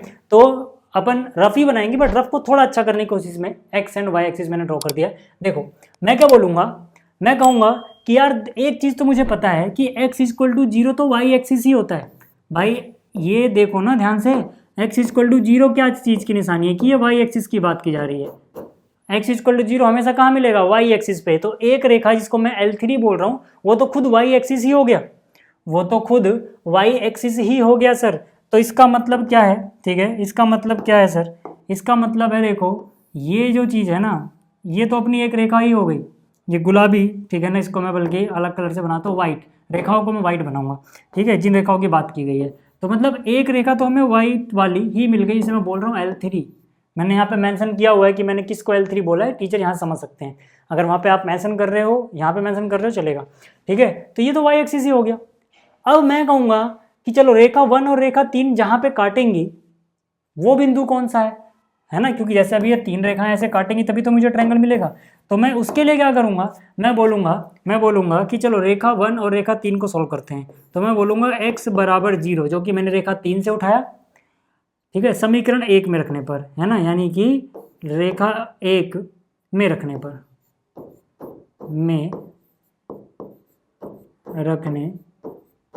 है ना, या फिर आप यूँ कह लो समीकरण 1 में रखने पर, ठीक है, समीकरण 1 में रखने पर सर। समीकरण 1 क्या है sir, y is equal to m1x plus c1। इसमें अगर x की जगह 0 रख दोगे तो ये तो 0 हो जाएगा, y is equal to c1 बच जाएगा सर, है ना। इसका मतलब क्या है सर, ये इसका मतलब है कि y is equal to c1 हो जाएगा। तो इसका मतलब क्या है, हमने किसको सोल्व किया, रेखा 1 और रेखा 3 को, यानी रेखा 1 व रेखा 3 का प्रतिच्छेदी बिंदु यहाँ से मिल गया, ठीक है। इनका प्रतिच्छेदी बिंदु क्या हो गया सर, इनका प्रतिच्छेदी बिंदु क्या होगा, एक्स वाई, ठीक है। तो यहाँ पे आप x कितना रख रहे हो, 0, y कितना आ रहा है उसके कॉरेस्पॉन्डिंग में c1। तो 0,c1 एक बिंदु मिल गया, 0, देखो x 0 है तो यानी y एक्सिस पे होगा, तो यानी y एक्सिस पे यहीं कहीं पे अब अंदाजे से बना दो कि ये x0 y c1 कहीं तो होगा सर। यहाँ तक क्लियर है क्या आपको, यहाँ तक अगर आपको क्लियर है, यहाँ तक अगर आपको क्लियर है तो ठीक है यार, बहुत अच्छी बात है। आगे चलें क्या, आगे चलते हैं। देखो ध्यान से देखो, अब मैं एक और चीज़ बोलूँ यहाँ पे कि यार अगर मैं यही x बराबर 0 उस रेखा में पुट कर दूँ तो ये कौन सी रेखा से उठाया मैंने x0, L3 से, वहाँ पे कौन सी रेखा है, L2। तो पक्की बात है कि रेखा 3 और रेखा 2 का प्रतिच्छेदी बिंदु मिल जाएगा। तो मैं यहाँ पे क्या बोलता हूँ, x बराबर 0, है ना, समीकरण कौन सा है ये, 2 में रखने पर, x बराबर 0 समीकरण 2 में रखने पर, ठीक है, 2 में रखने पर लिख लेना।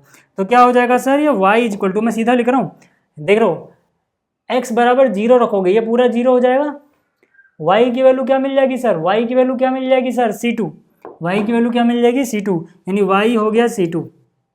तो यहाँ से हमें कौन सा प्रतिच्छेदी बिंदु मिला, है ना, यहाँ से हमें कौन सा प्रतिच्छेदी बिंदु मिलेगा, मैं सीधा लिख दे रहा हूँ, ठीक है, यहाँ से हमें कौन सा प्रतिच्छेदी बिंदु मिलेगा वो यहाँ पे, चलो नीचे लिखता हूँ मैं, ठीक है, यानी कि यहाँ मैं लिखूँगा रेखा 1 व 3 का प्रतिच्छेदी बिंदु, रेखा 1 व रेखा 3 का प्रतिच्छेदी बिंदु, आप पूरा लिख लेना यार, है ना, मेरे पास जगह नहीं है, गरीबी है, इसलिए मैं यहाँ पे, ठीक है, L1 L3 का प्रतिच्छेदी बिंदु डायरेक्ट ऐसे लिख रहा हूँ, प्रतिच्छेदी बिंदु, ठीक है। कितना था x सर, x तो आपने 0 ही पुट किया है, x आपने 0 ही पुट किया है, y कितना आया है, c2 आया है सर, y कितना आया है, c2, है ना, ये हो गया सर। गरीबी देख रहे हो ना, कितनी कम जगह थी यार, ठीक है। ज़्यादा से ज़्यादा वीडियो शेयर करो, है ना, फिर मैं बड़ा बोल लूँगा, जगह ज़्यादा हो जाएगी, ठीक। अब यहाँ पे देखो, 0,c2 आ गया। अब क्या करना है अपने को, अब क्या करना है अपने को कि भाई 0,c2 भी y एक्सिस पे ही होगा, सीधी सी बात है यार, 0,c2 भी y एक्सिस पे होगा, क्योंकि x कोऑर्डिनेट 0 है ना सर इसका। तो 0,c2 इसकी भैंस की यहाँ की भी y एक्सिस पे बैठा हुआ है। अब मैं क्या कर सकता हूँ, ध्यान से देखना सर, ठीक है, मतलब मान लो कि एक रेखा कुछ ऐसे जा रही थी, ये रेखाओं को मैं वाइट कलर से दिखा रहा हूँ, ठीक है, दूसरी रेखा मान लो ऐसे, मतलब एक रेखा इनमें से कोई सी ऐसे जा रही है, अब कौन सी कौन है भी समझ में आ जाएगा, और एक तो हमने तीसरी ऐसे बना ही दिया है। अब जरा ध्यान से देखना, अब जरा ध्यान से देखना सर, ये जो 0,c1 आया था, ध्यान से देखो 0,c1 कहाँ है, ठीक है, 0,c1 कहाँ पे है, ये रहा 0,c1, ये दिख रहा है, ये वाली चीज़ दिख रही है आपको, ध्यान से देखना, मैं ना इसको हाईलाइट ही कर देता हूँ, मज़ा आ जाएगा आपको देख के, ठीक है, कुछ मज़ा नहीं आएगा, बस ऐसे ही बोल रहा हूँ। ठीक है, यहाँ देखो ये वाला लाइन 1 लाइन 3 का प्रतिच्छेदी बिंदु 0,C1 है। इसका मतलब क्या है सर, लाइन 3 तो ये रही, लाइन 3 तो ये रही, और ये बिंदु किसका है, इसका, और इसका प्रतिच्छेदी बिंदु। अगर ये लाइन 1 है तो ये कौन सी लाइन थी? ठीक है, अच्छा यहाँ एरर है, ये लाइन 2 है सर, लाइन 2 और लाइन 3 का प्रतिच्छेदी बिंदु है। इसको भी कर दूँ क्या हाईलाइट? करना जरूरी नहीं है, लेकिन मज़ा बहुत आता है सर। ठीक है, चलो देखो ये, इसको देखो, लाइन 2 और लाइन 3 का प्रतिच्छेदी बिंदु 0,C2 मिल गया। अब मुझे ट्रायंगल दिखने लगा है, ये रहा ना, इसी ट्रायंगल का तो एरिया निकालना है। लेकिन इसके लिए मुझे ये जो बिंदु है सर, ये जो बिंदु है इसका भी तो चाहिए ना कोऑर्डिनेट। मान लो ये बिंदु ए है, ये बिंदु सी है सर, और बी है, और ये बिंदु सी है सर, इसके कोऑर्डिनेट भी तो चाहिए मुझे। मान लेते हैं इसके कोऑर्डिनेट है x, y। अभी तक मैंने बस वो नहीं निकाला ना, x y नहीं निकाला सर। अब x y अगर मैं निकाल लूँ, है ना, x y निकाल लूँ, तो ये ट्रायंगल के तीनों बिंदुओं के जो हैं कोऑर्डिनेट अपने को पता लग जाएंगे, निर्देशांक पता लग जाएंगे, तो फिर इसका एरिया सीधा सीधा निकल सकता है। अपने एरिया का फॉर्मूला पढ़ा हुआ है सर, ठीक है ना। तो अब वो कैसे करेंगे वो ध्यान से देखो। अब आप मुझे एक बात बताओ कि ये जो बिंदु है कौन कौन सी लाइन का प्रतिच्छेदी बिंदु है सर? ये जो बिंदु है ये लाइन 1 और लाइन 2 का प्रतिच्छेदी बिंदु है। यानी मुझे कौन सी समीकरण उठा लेनी चाहिए? ठीक है, लाइन 1 और लाइन 2 के। ठीक है, तो मैं क्या करता हूँ, मैंने देखा लाइन 1 कहाँ पे है, लाइन 1 ये रही। लाइन 1 क्या है सर, y = m1x प्लस में c1। फिर मैंने कहा लाइन 2 भी इसके साथ सोल्व करना, लाइन 2 ये रही। लाइन 2 क्या है सर, y = m2x प्लस में c2। मैं क्या करता हूँ सर, मैं जो समीकरण 2 है उसमें से समीकरण 1 को माइनस कर रहा हूँ सर। माइनस करने का मतलब निशान बदलना पड़ेगा सर।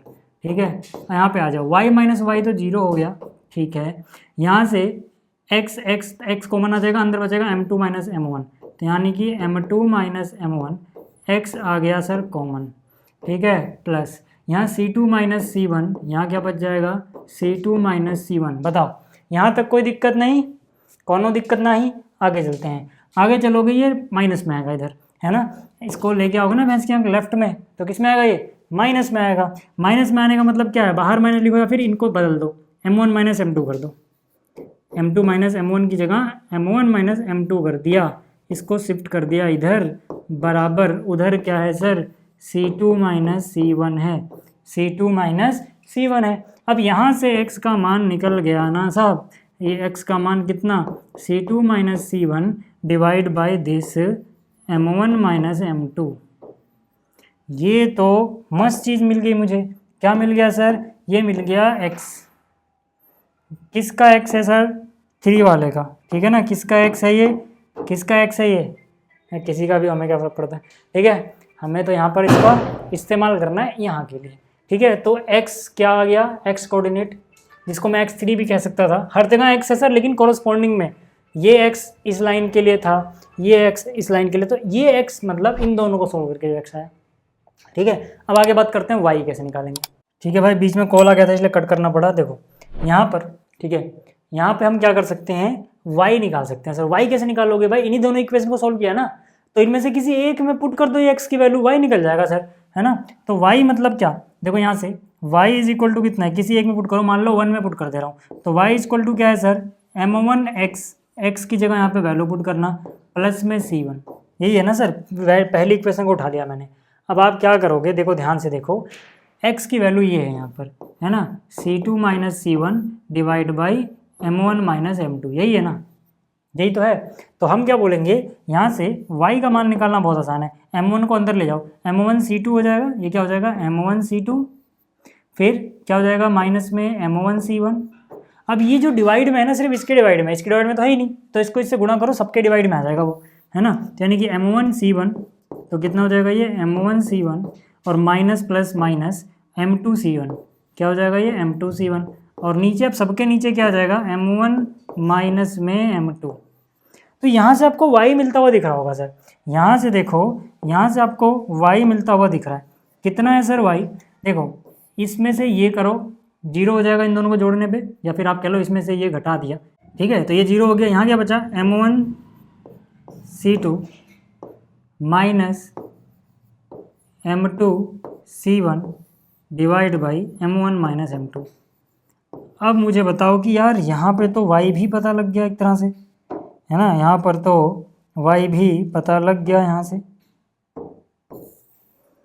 ये y कौन से y हैं, ठीक है, देखो हर जगह x y लिख रहे हैं, कंफ्यूज मत होना भाई। वो x y जो आए थे ना, वो लाइन 1 2 के 3 4 के जो भी है, मतलब ये वाले जो आए हैं ना, ये किसके हैं, ध्यान से देखो।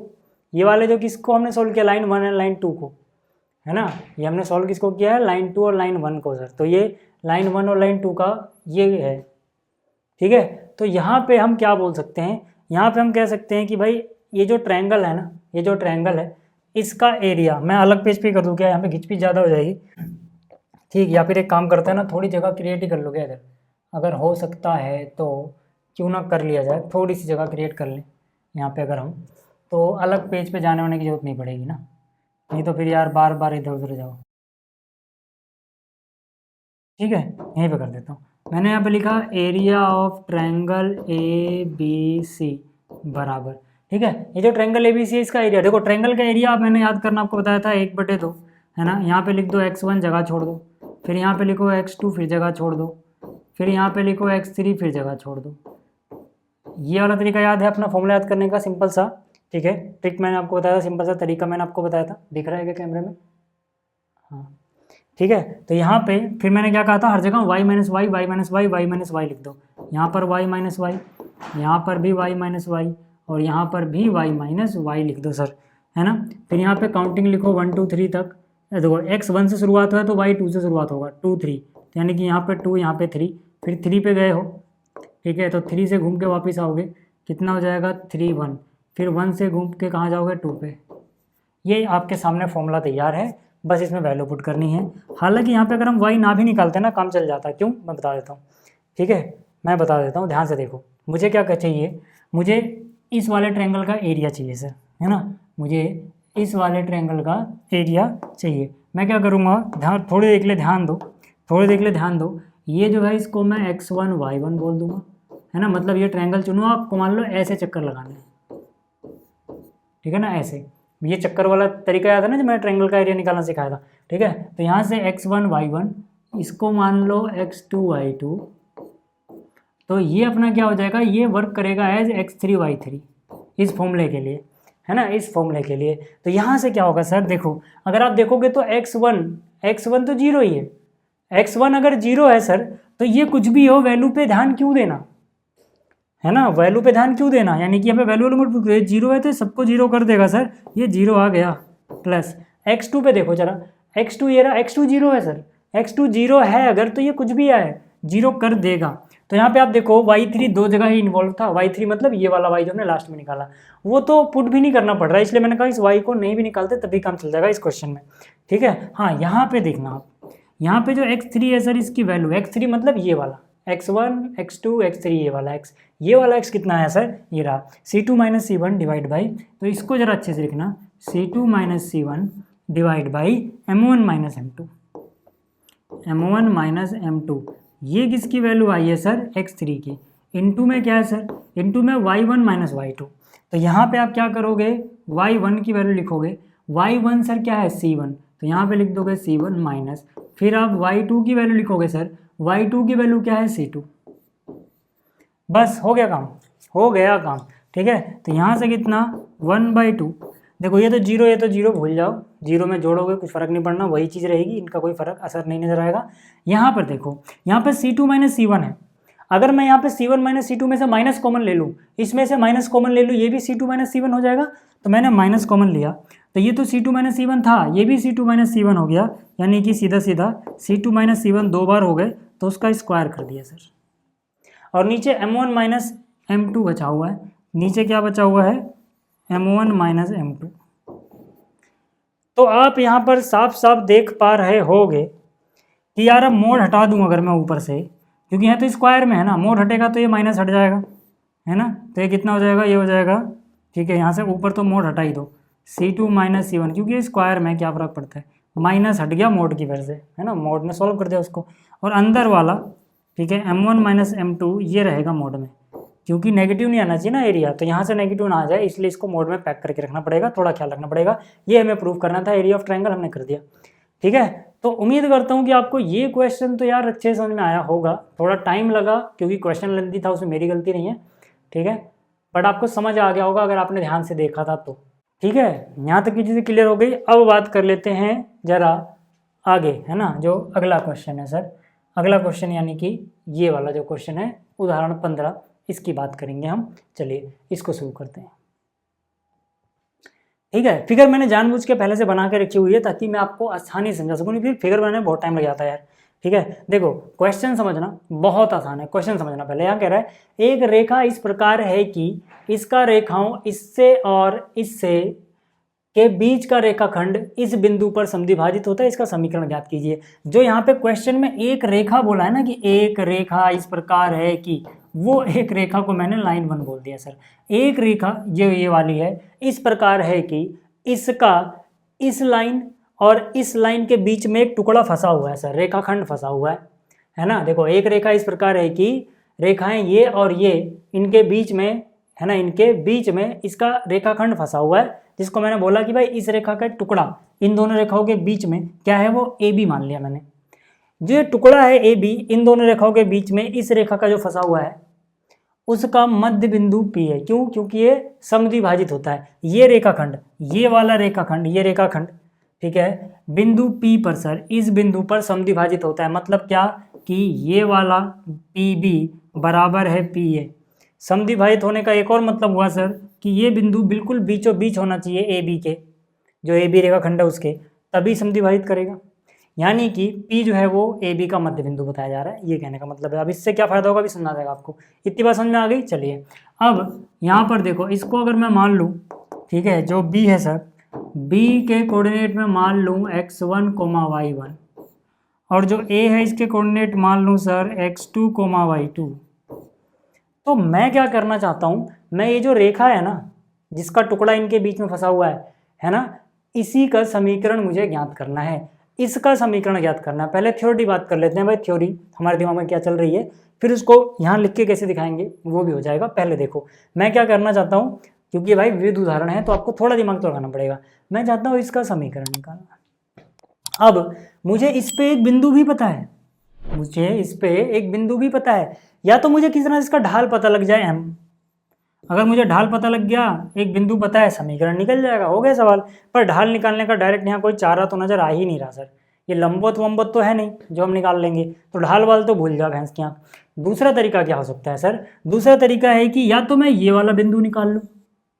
अगर जैसे ही मैंने ये बिंदु निकाला, एक बिंदु मुझे ऑलरेडी पता है, दूसरा बिंदु पता लग गया इसी रेखा पे, रेखा पे दो बिंदु पता है, 2 पॉइंट फॉर्म लगा देंगे, हो जाएगा, है ना। अब बिंदु चाहे आप वो वाला पता कर लो, ये वाला पता कर लो, काम बन जाएगा। कोई सा एक पता कर लो, क्योंकि एक तो ऑलरेडी है अपने पास। ठीक है, अब हम ये कैसे करेंगे? मान लो मैं फोकस करता हूँ कि यार मुझे ना ये वाला पॉइंट निकालना है, मुझे ये वाला पॉइंट निकालना है, यानी कि बी पॉइंट निकालना है। मैं क्या बोलूँगा कि यार x1 y1 पता लग जाए ना तो मुझे बी पता लग जाएगा, है ना, और इसको x2 y2 मान लूँगा और फॉर्मूला लगा दूंगा। हालांकि x2 y2 से माना हुआ, बट कोई बात नहीं, जब हम इसको भूल जाएंगे थोड़ी देख ले। ठीक है, तो यानी ये मुझे पता करना है। ये कैसे पता कर सकता हूँ, ये कैसे पता कर सकता हूँ, जरा ध्यान से देखना। मैं यहाँ पे क्या बोलूँगा, मैं यहाँ पे बोलूँगा, ठीक है, मैं यहाँ पे बोलूँगा प्रश्न के अनुसार। ठीक है, मैं यहाँ पे क्या बोलूँगा, ठीक है, मैं यहाँ पे बोलूँगा, ठीक है, मैं बोलूँगा माना, चलो पहले मैं लिखता हूँ माना अभीष्ट रेखाखंड। माना अभीष्ट मतलब कि जिस रेखाखंड की बात कर रही है, जिसके हम इच्छा रखते हैं, है ना, इसके बारे में वो, ठीक है, अभीष्ट रेखाखंड ए बी है सर। मतलब जिस रेखाखंड की यहाँ पे बात की गई थी ना क्वेश्चन में, वो ए बी है सर, है ना। तो मैं बोलूँगा प्रश्न अनुसार, प्रश्न के हिसाब से अगर वो रेखाखंड ए बी है, अगर वो रेखाखंड ए बी है तो पी उसका मध्य बिंदु होगा। तो प्रश्न के अनुसार पी ए बी का मध्य बिंदु है। आप कहोगे बिल्कुल पी ए बी का मध्य बिंदु है, समझा दिया ना मैंने भाई, क्वेश्चन में दिया हुआ है कि जो P है वो इस रेखाखंड को समद्विभाजित करता है, मतलब बिल्कुल बीचों बीच होगा सर। ठीक है, क्लियर हो गई बात। तो अगर मुझे ये पता है कि भाई इसका मध्य बिंदु P है, तो इसका x कोऑर्डिनेट कैसे आएगा, x1 + x2 डिवाइड बाई 2 करके इसका x आ जाएगा, बिल्कुल आ जाएगा। ठीक है, आना ही चाहिए। तो मैं क्या बोलूँगा यहाँ पे, मैं बोलूँगा इसका मतलब है x1 + x2 डिवाइड बाई 2 करें तो इसका x यानी कि 1 मिल जाएगा। तो मैं क्या यहाँ से बोल सकता हूँ कि इसका मतलब x1 प्लस x2 बराबर 2 आ गया सर। इसको बोल देता हूँ समीकरण 1। अब ये जो समीकरण आई है ना सर, समीकरण 1, इसको अपने दिमाग में बिठा के रखना भाई साहब, अभी इस्तेमाल होगा इसका बहुत तगड़े तरीके से, ठीक है। अच्छा, अगर मैं y की बात करूँ तो ये बीच वाले बिंदु का y कोऑर्डिनेट किनारे किनारे बिंदुओं के y को जोड़ के डिवाइड बाई 2 करने से आता है, यानी कि y1 प्लस y2, यानी कि यहाँ पर मैं बोल सकता हूँ y1 plus y2 divide by 2 करें सर हम, तो ये 5 मिलना चाहिए क्या? आप कहोगे बिल्कुल मिलना चाहिए, मिलेगा ही। तो इसका मतलब y1 प्लस y2 बराबर 10 हो गया क्या, है ना। आप बोलोगे हाँ, ये हो गई समीकरण 2, ठीक है। मैं क्या कह रहा हूँ, ठीक है, कि ये याद रखना समीकरण, ठीक है, ये भी इनका काम आएगा, इसलिए मैं हाईलाइट कर दे रहा हूँ सर। अभी आंसर नहीं आया ठीक है, बट मैं हाईलाइट कर दे रहा हूँ, अभी काम आएगा इनका, ठीक है। अब देखो यार, मुझे ना x1 y1 पता करना है किसी तरह से, मुझे बिंदु मिल जाएगा। अभी तक तो इतने से तो काम नहीं बनेगा, थोड़ा और आगे चलते हैं। क्या मैं ये कह सकता हूँ, ध्यान देना, क्या मैं ये कह सकता हूँ कि जो बिंदु B है सर, ठीक है, ये क्या हो गया, ठीक है, कि जो बिंदु B है सर वो इस लाइन पे है, लाइन 2 पे है, जो बिंदु B है वो लाइन 2 पे है, कह सकता हूँ क्या मैं? ठीक है, मैं अलार्म बंद कर दूँ, ठीक है। बिंदु B जो है वो लाइन 2 पे कह सकता हूँ मैं? आप बोलोगे हाँ बिल्कुल है, तो कह सकते हो। तो क्या बिंदु B इसको सेटिस्फाई करेगा? हाँ। तो हमें क्या बोलूँगा सर, मैं यहाँ पे कहूँगा कि जो बिंदु B है जिसके कोऑर्डिनेट मैंने x1, y1 माने हैं, है ना, ये बिंदु रेखा, ये बिंदु जो है ये रेखा कौन सी है, रेखा 2, यानी कि 5x माइनस वाई प्लस में 4 बराबर 0 पर है सर। अरे वाह यार, अगर ये बिंदु उस रेखा पर है तो मतलब इसके x की जगह x1 और y1 इसके y की जगह पे पुट करा जा सकता है। आप कहोगे हाँ ऐसा कर सकते हैं। तो यहाँ पे मैंने लिखा 5, x की जगह x न लिख के क्या पुट कर दिया सर, x1 पुट कर दिया, ठीक है। फिर मैंने लिखा माइनस, क्योंकि माइनस था यहाँ से नकल मार के लिखना है, बस y की जगह y न लिख के y1 लिख देना, और प्लस में है सर 4 और बराबर में है 0। यहाँ तक ठीक है क्या? अब मैं क्या करता हूँ सर, मैं क्या करता हूँ, यहाँ से y की वैल्यू निकाल लेता हूँ, मतलब y1 की। तो यहाँ से मैंने y1 की वैल्यू निकाली, ठीक है, यहाँ पे माइनस भी है, तो 5x उधर गया, 5x1 माइनस में, और प्लस 4 उधर गया माइनस में। ये माइनस था ना, दोनों तरफ माइनस से गुणा कर दो, निशान बदल जाएगा, मतलब कि ये प्लस का हो जाएगा और ये भी प्लस का हो जाएगा। तो क्या मुझे y1 पता लग गया है? ध्यान से देखो, क्या मुझे y1 x1 के रूप में आ चुका है मेरे पास?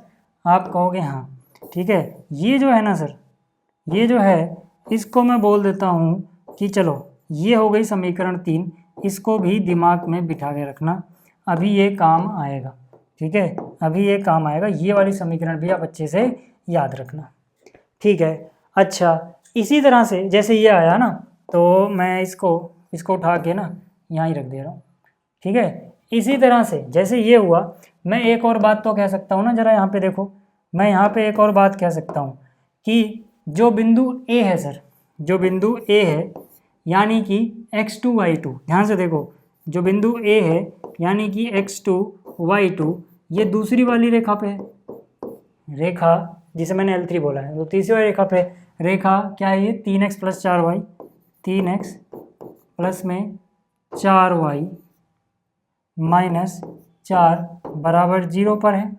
क्या मैं ऐसा लिख सकता हूँ, क्या मैं ऐसा लिख सकता हूँ कि जो बिंदु A है वो इस रेखा पे है? आप कहोगे हाँ बिल्कुल है, तो लिख सकते हो, ठीक है। ये यहाँ पे इसके इक्वल नहीं, अगला स्टेप है, यानी इसकी स्टेप के बाद वाला स्टेप आया, ठीक है। तो यहाँ से मैं कह सकता हूँ, चलो अब यहाँ पे आ जाओ, ठीक है। यहाँ से मैं कह सकता हूँ कि चलो ठीक है, इसमें अगर ये सेटिस्फाई करेगा तो इसका मतलब है 3, x की जगह क्या पुट करेंगे हम, x2, तो 3x2 प्लस में है 4y की जगह क्या पुट करेंगे सर, y2, तो 4y2 माइनस 4 बराबर 0 है सर। इसका मतलब सर अगर मैं यहाँ से y2 की वैल्यू निकालूँ सर, किसकी वैल्यू निकाल लूँ, y2 की, जैसे वहाँ पे y1 की निकाली, यहाँ से y2 की निकालो, सिमेट्री दिख रही होगी आपको, वहाँ से y1 यहाँ से y2 निकालोगे तो 3x2 उधर जाएगा माइनस में, यानी कि माइनस का 3x2, ठीक है सर।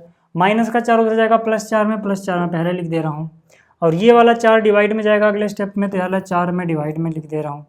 तो क्या मुझे y2 भी मिल गया इन टर्म्स ऑफ x2? ठीक है, क्या मुझे ये भी मिल गया? आप कहोगे बिल्कुल मिल गया है, ठीक है, बिल्कुल मिल गया है। तो अब बताओ, अगर मैं इसको बोल दूँ समीकरण 4,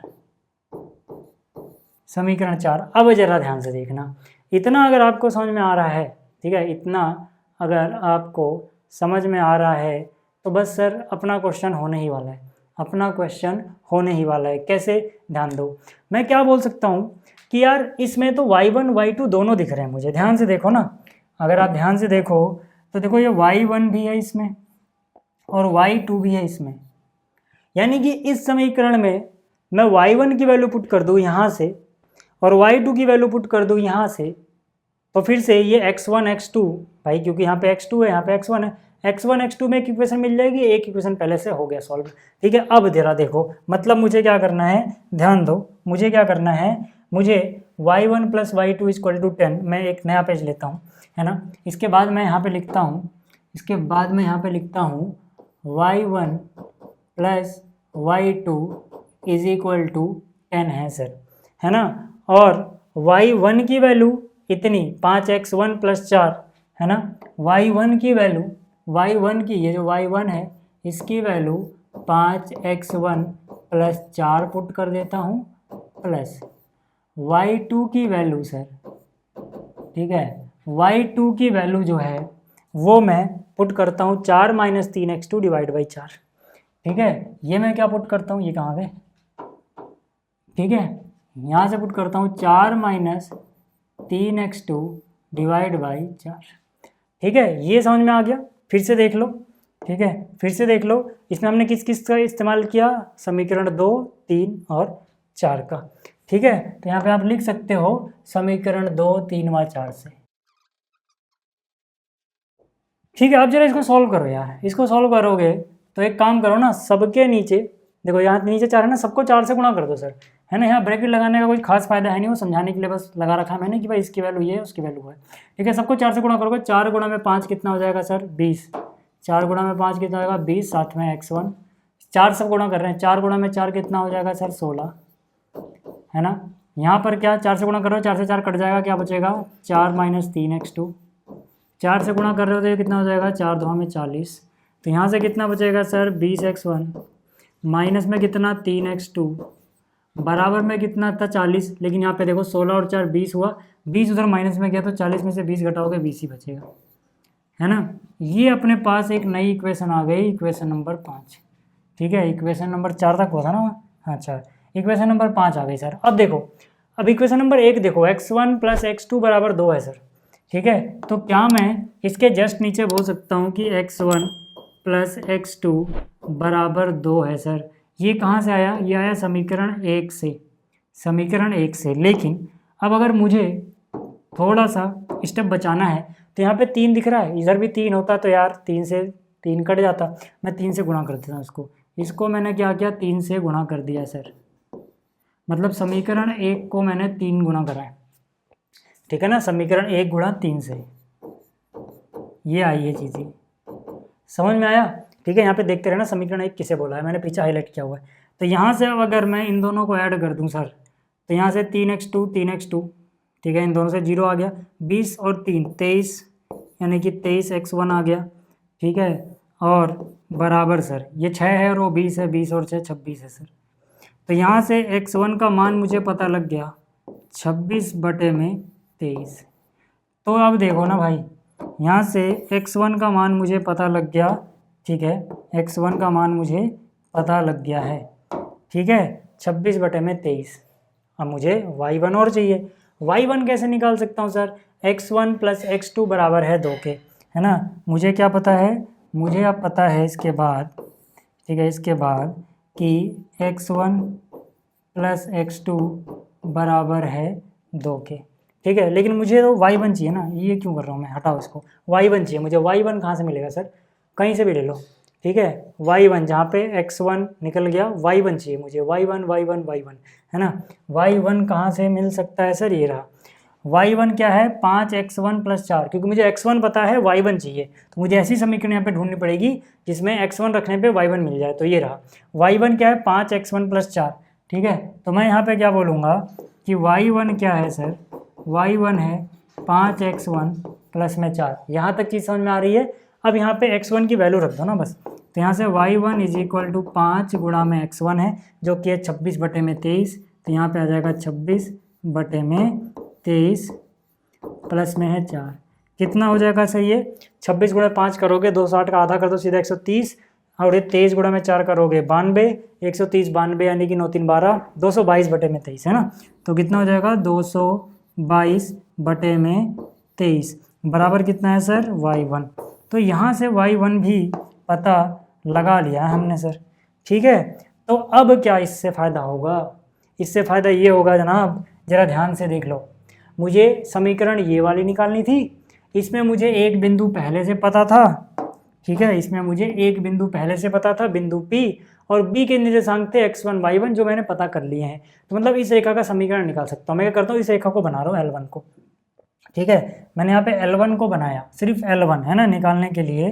अभी अपने काम की चीज़ जो है ना सिर्फ उस पर फोकस करो, ठीक है।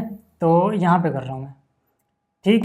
मैंने क्या कहा, मैंने कहा यार ये जो रेखा L1 है, ये जो रेखा L1 है, ठीक है, ये जो रेखा L1 है ये एक बिंदु P से पास कर रही थी जिसके कोऑर्डिनेट थे 1,5 जो मुझे पता था, और एक बिंदु B से पास कर रही थी जिसके कोऑर्डिनेट x1 y1 मैंने निकाला है। ये मुझे पता लग गया है, ये मुझे पता लग गया है। कितना x1 आया 26/23 है ना, x1 कितना आया है 26/23, और y1 आया है 222/23 है ना। कितना आया है 222/23। कैमरे में नहीं आ रहा हो अगर, ठीक है, अगर कैमरे में नहीं आ रहा हो तो थोड़ा सा इधर कर सकते हैं अभी, ठीक है। अब इसका समीकरण ही तो निकालना है मुझे, है ना, रेखा L का, या रेखा BP भी कह सकते हो। तो आप यहाँ पे लिखोगे रेखा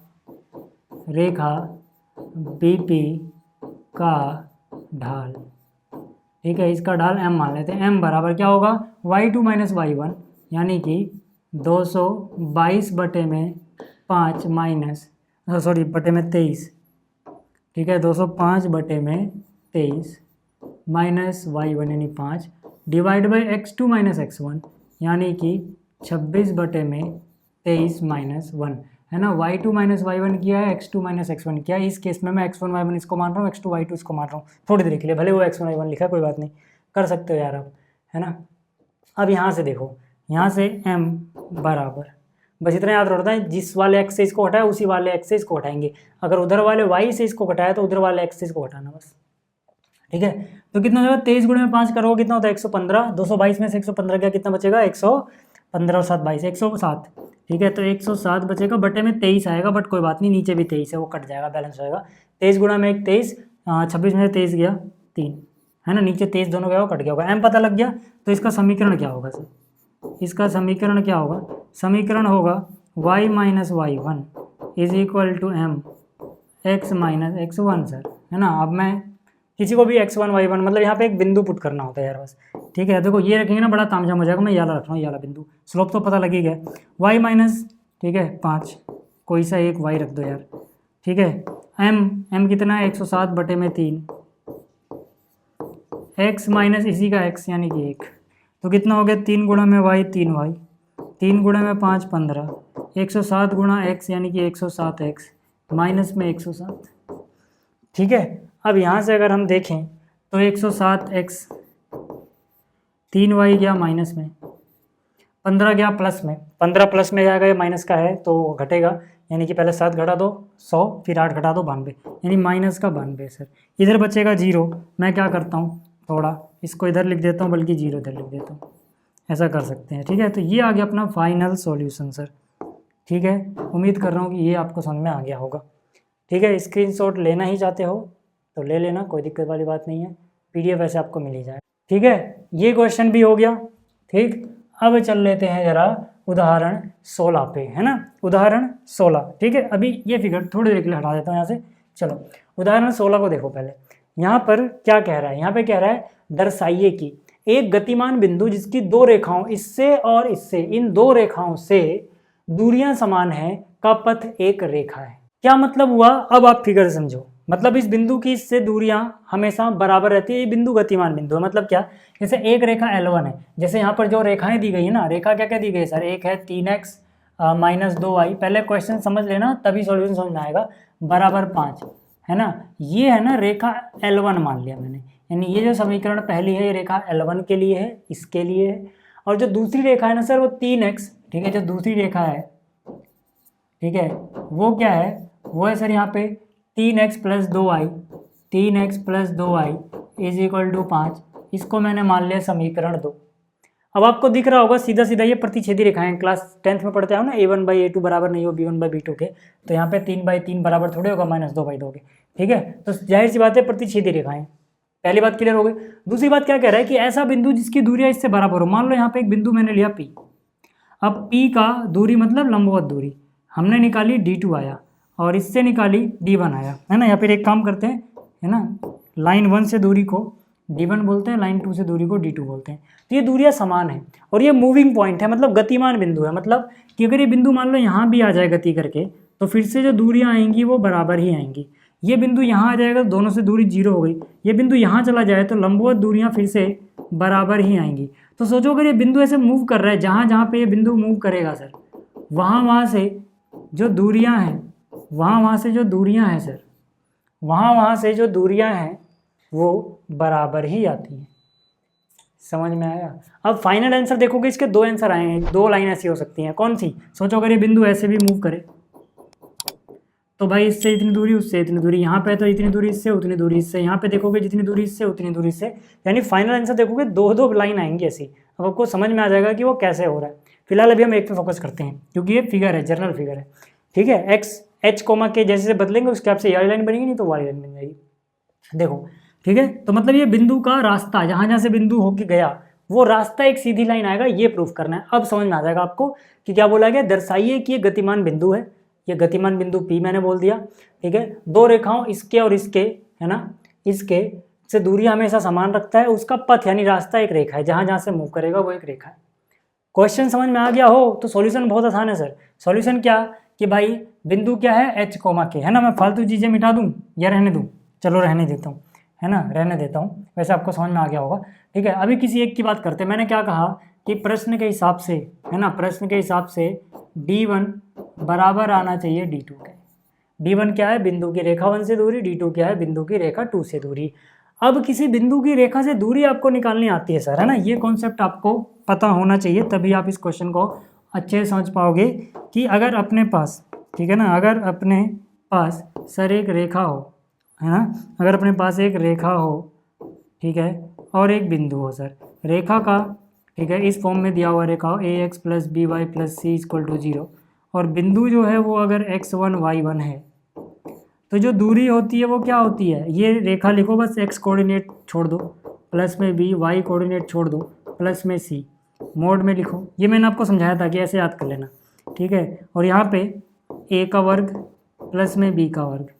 आपको क्या करना है, यहाँ पे बिंदु का x कोऑर्डिनेट यानी x1 पुट कर देना, और यहाँ पे बिंदु का y कोऑर्डिनेट यानी y1 पुट कर देना। ये दूरी निकल गई सर। वही चीज़ हम यहाँ पे करें तो ये रेखा 1 है, इसको पहली बात तो आप इस फॉर्म में लिखोगे, है ना। तो यानी कि दूरी क्या हो जाएगी मोड के अंदर, है ना। मोड के अंदर लिखते हैं a क्या है यहाँ पे 3 x के लिए जगह छोड़ दो, फिर b क्या है -2 y के लिए जगह छोड़ दो, c इधर लेके आओगे क्योंकि उस तरफ 0 होना चाहिए, इस फॉर्म में होनी चाहिए। तो यानी उधर 0 कब आएगा, 5 इधर आ चुका होगा, यानी -5 हो चुका होगा। डिवाइड कर दो √ a का वर्ग यानी जो यहाँ पे 3 का वर्ग है, प्लस में b यानी -2 है, ठीक है। यहाँ पे x1 यहाँ पे y1 पुट कर दो। ये x1 y1 क्या होता है, इसकी दूरी सर, इसकी जो दूरी है d, जिस बिंदु की दूरी है वही x1 y1 उसका कोऑर्डिनेट है। तो यहाँ पे दूरी किसकी है, p की, इस लाइन से। तो x कोऑर्डिनेट h है, y k है। तो जो इस फॉर्मूले में x1 y1 दिख रहा है, बिंदु में वो h और k दिख रहा है सर। तो यानी यहाँ पे h आएगा, यहाँ पे k आएगा। यही चीज़ आप D2 के लिए भी करोगे। जब इस बिंदु की इस लाइन से दूरी निकालोगे तो इस लाइन की समीकरण क्या है सर, 3x, यानी कि a की वैल्यू 3 है, x के लिए जगह छोड़ दो, b की वैल्यू 2 है, y के लिए जगह छोड़ दो, 5 इधर लाओगे, c की वैल्यू -5 है, डिवाइड बाई सर √ a का वर्ग यानी 3 का वर्ग, ये और फिर b यानी कि 2 का वर्ग है यहाँ पे।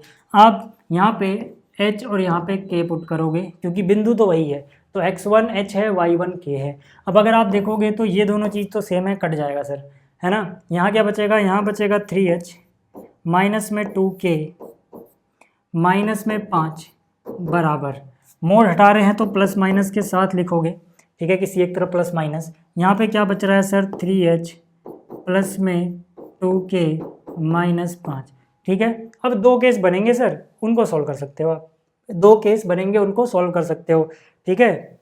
तो यहाँ पे 3h माइनस 2k माइनस 5, ठीक है। मैं यहाँ पे अगले पेज पे करूँ या यहीं कर दूँ, चलो अगले पेज पे करता हूँ। 3h माइनस 2k, ठीक है, 3h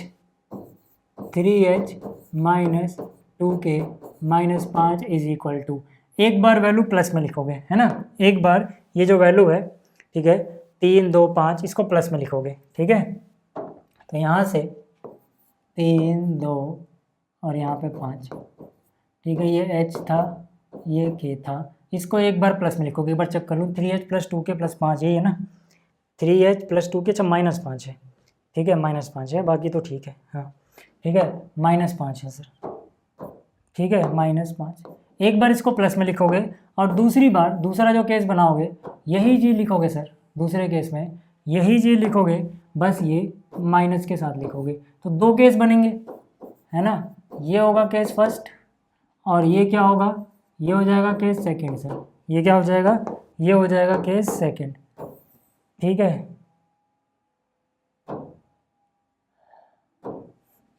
अब यहाँ पे इसको सोल्व करते हैं पहले, तो यहाँ से देखो, ठीक है, 3h से 3h कट गया, मतलब ये चीज़ ना h पे डिपेंड ही नहीं कर रही है ना, h पे डिपेंड ही नहीं कर रही है सर, ये वाला सिर्फ k पे डिपेंड करेगा। तो देखो 2k इधर लेके आओगे तो हो जाएगा माइनस 4k, माइनस 5 उधर लेके जाओगे तो बचेगा 0, प्लस 5 में जाएगा, तो k की वैल्यू आ गई 0 सर, k की वैल्यू आ गई 0, और ठीक है ना, h पर निर्भर ही नहीं करता, h पर निर्भर ही नहीं कर रहा है,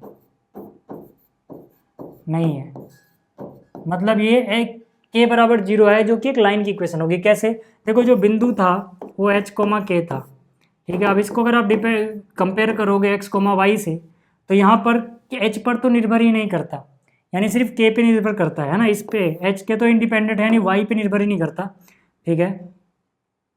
तो यहाँ पर देखो h पर निर्भर ही नहीं करता क्योंकि h कट जा रहा है, अगर आप k पुट भी करोगे इसमें तो पुट करोगे कहाँ, और को कुछ नहीं है, दोनों चीज़ यहीं लिख दी है, k पर निर्भर नहीं करता है। इसका मतलब क्या है सर, k बराबर 0, आप बुक में देखोगे ना, k बराबर 0 जो है, तो k क्या है, y कोऑर्डिनेट है, क्या है, y कोऑर्डिनेट, तो k बराबर 0 मतलब y बराबर 0 की तरह है ये, है ना, y बराबर 0 की तरह ही तो y बराबर 0 की तरह मतलब क्या है, ये x अक्ष का समीकरण है, ये क्या है, x अक्ष का समीकरण बन गया। मैं ऐसा क्यों लिख रहा हूँ, x अक्ष भी तो एक रेखा होती है, मतलब यह एक रेखा है, यह एक रेखा है सर, यह एक रेखा है, ठीक है। तो जब भी आप देखोगे तो k हमेशा 0 मिल रहा है, k बराबर 0 हो।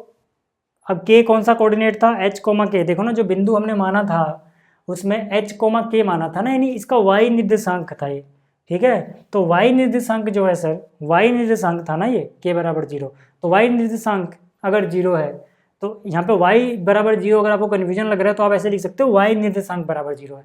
तो y निर्देशांक बराबर 0 कब होता है, हमेशा x अक्ष पे होता है सर। x अक्ष क्या है सर, एक रेखा ही तो है, यानी एक रेखा ही मिल रही है। यहाँ पे आओगे तो क्या हो जाएगा, 3h माइनस 2k माइनस 5 बराबर, माइनस को अंदर गुणा करोगे हो जाएगा माइनस 3h माइनस 2k, और यहाँ क्या हो जाएगा, माइनस माइनस प्लस 5।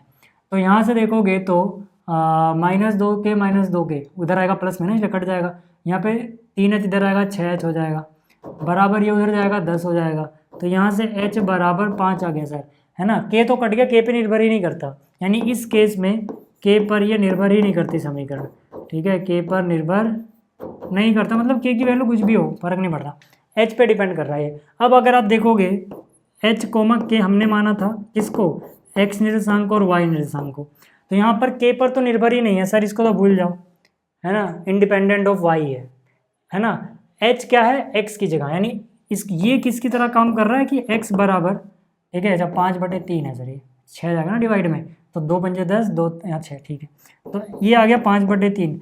ये जो है x बराबर कुछ कांस्टेंट हो तो ये y के समांतर एक रेखा होती है। इसका मतलब कि यह है y के समांतर एक रेखा है सर, y के समांतर एक रेखा है सर। क्लियर हो गई बात इतनी? ये क्या है? ये y के समांतर एक रेखा है, ठीक है ना, क्योंकि x बराबर समथिंग कांस्टेंट क्या आता है, y के बराबर एक रेखा। अगर आपको फिर से कन्फ्यूजन लग रही है कि h बराबर उतना था, आपने x बराबर लिख दिया, इसका मतलब लिखा है मैंने x कोऑर्डिनेट था नहीं, x निर्देशांक बराबर 5/3 है। तो जिसका x निर्देशांक हमेशा ही रहेगा, यानी कि वो रेखा y के पैरेलल होगी और एक रेखा ही होगी, ठीक है ना। ये समझ में आ गया? तो देखो हमें यही दिखाना था कि जो उसका, ठीक है ना, पथ है वो एक रेखा है। अतः हम कह सकते हैं, है ना, इसका मतलब दोनों केसेस हम कह सकते हैं कि उसका पथ एक रेखा ही आ रहा है, ठीक है। आप ये लिख लेना। क्लियर होगी बात? तो इस वीडियो में इतना है। उम्मीद करता हूँ आपको ये समझ में आ गया होगा लेक्चर। ये उदाहरण काफ़ी ज़रूरी थे, इनको बहुत मेहनत से मैंने बनाया, ठीक है। तो मतलब मैंने एक्सप्लेन किया है, तो इनको यार इस वीडियो को देख लेना अच्छे से। समझ में नहीं आए तो PDF दोबारा देख लेना, PDF आपको टेलीग्राम पे मिल जाएगी, ठीक है। चलिए, इस वीडियो को देखने के लिए थैंक्स, धन्यवाद।